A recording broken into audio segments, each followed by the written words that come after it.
அனைவருக்கும் வணக்கம். Welcome back my channel G cooking. வீட்டில் பனீர் கிடையாது, பட் பனீர் கிரேவி சாப்பிட்டே ஆகணும்னு தோணுதா? உங்களுக்காகவே கொஞ்சம் டிஃப்ரெண்டாக நான்வெஜ் பனீர் எப்படி செய்கிறேன்னு பார்க்கலாமா? இதுக்காக 4 முட்டை எடுத்து ஒரு பவுலில் உடைச்சி சேர்த்துக்கலாம். அடுத்ததாக 1/4 teaspoon pepper, 1/4 teaspoon chilli flakes, தேவையான அளவு உப்பு, 1/4 டீஸ்பூன் மஞ்சள்.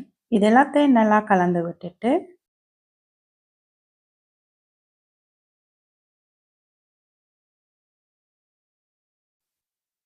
அடுத்ததாக இதில் 1/4 கப் பால் சேர்த்து அதையும் ஒரு தடவை கலந்து வச்சிடலாம்.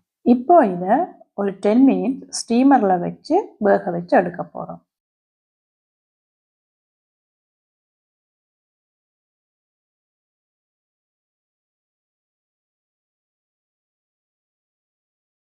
இது வேகிட்டான்னு பார்க்கறதுக்காக ஒரு குச்சி அல்லது கத்தி வச்சு பார்க்கும்போது அதில் ஒட்டாமல் வந்துச்சுன்னா அது ரெடி ஆயிட்டுது. இது அப்படியே அங்கால இருக்கட்டும். இப்போ கிரேவி செய்ய ஆரம்பிக்கலாம். ஒரு சட்டியில 2 டேபிள் ஸ்பூன் பட்டர் சேர்த்துட்டு அதுல 2 இன்ச் பட்டை, 3 கிராம்பு, ஒரு பே லீஃப், 2 துண்டு ஸ்டார் அனீஸ் இது ஒரு தடவை கலந்து விட்டுட்டு ஒரு மீடியம் சைஸ் வெங்காயம் பொடிசா கட் பண்ணி வச்சிருக்கிறேன் அதையும் சேர்த்து வெங்காயம் நல்லா வதங்கினதும் 1/4 டீஸ்பூன் இஞ்சி பூண்டு பேஸ்ட்டை சேர்த்து அதோட பச்சை ஸ்மெல் போனதும்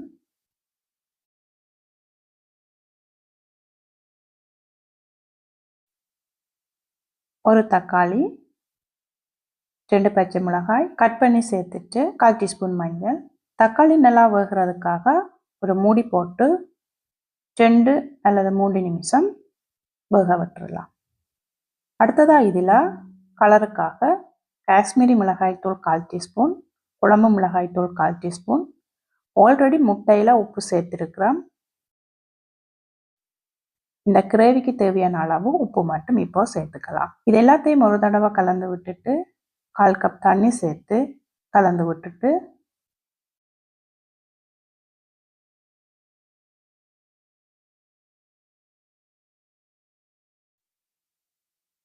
ஆல்ரெடி வேக வச்ச முட்டை இருக்குல்ல அதை நம்ம தேவையான அளவு சைஸில் கட் பண்ணி எடுக்கலாம். இப்போ பாருங்க இது எவ்வளவு சாஃப்டாக இருக்குன்னு. இதை அப்படியே எடுத்து கொதிக்கிற கிரேவியில் ஒன்றா சேர்த்து விட்டுடலாம்.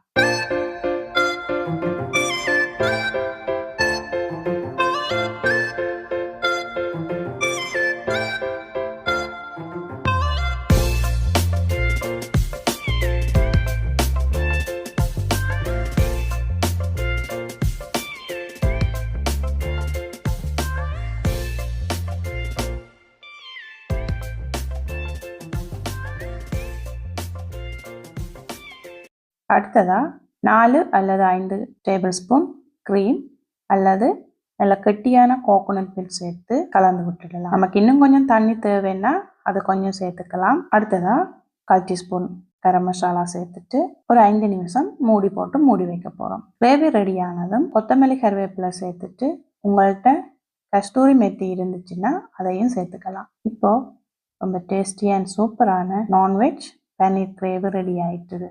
இதை நீங்களும் செய்து பாருங்க எப்படி இருக்குன்னு உங்க கருத்துக்களை என்னோட ஷேர் பண்ணுங்க. இந்த வீடியோ உங்களுக்கு பிடிச்சிருந்தா லைக் அண்ட் ஷேர் பண்ணி சப்ஸ்கிரைப் பண்ணுங்க. அது கூடவே பக்கத்துல இருக்கிற பெல் பட்டனையும் கிளிக் பண்ணுங்க. அப்பதான் நான் போடுற ஒவ்வொரு வீடியோவும் உங்களை வந்து சேரும்.